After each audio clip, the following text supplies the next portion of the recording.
Mixed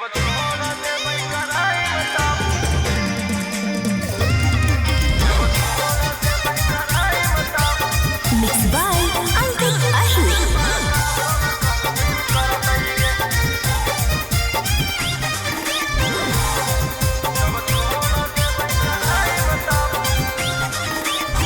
जितना भी आवो हो कौटी दी में खबरवा रहो पोस्टरवा में तोरे चेहरावा जितना भी आवो हो कौटी दी में खबरवा रहो पोस्टरवा में तोरे चेहरावा तोरे देखला से लोई कन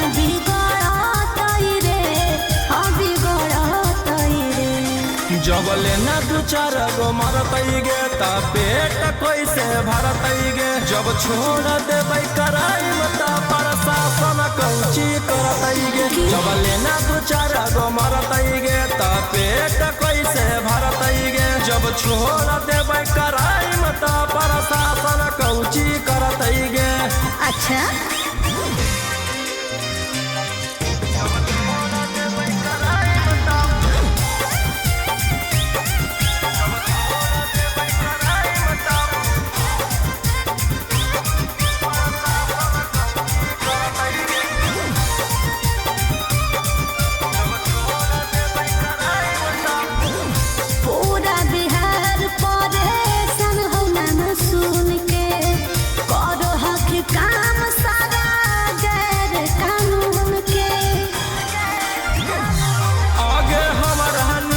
गुंडा के भी रहल है जरूरी नहीं तो काहेला सरकार देतै पुलिस के मजदूरी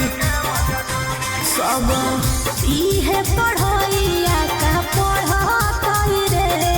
अहाँ पढ़तै रे जबले न दू चार गो मरतैगे ता पेट कैसे भरतैगे जब छोड़ देबै कराई मता प्रशासन कौची करतैगे जबले न दू चार गो मरतैगे ता पेट कैसे भरतैगे जब छोड़ देबै कराई मता प्रशासन कौची करतैगे।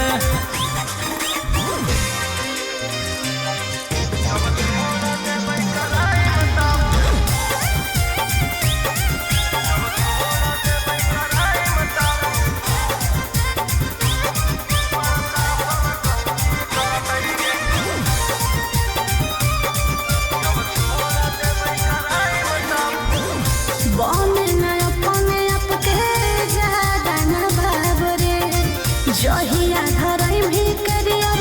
हो जी तो खराब रे राजा रौशन रोहिया टेंशन नहीं ले हम कुछ और के एगो मर्डर करो ही मिलो है करोड़ गे छोड़ा ऐसे तो कोनो नहीं डरतै रे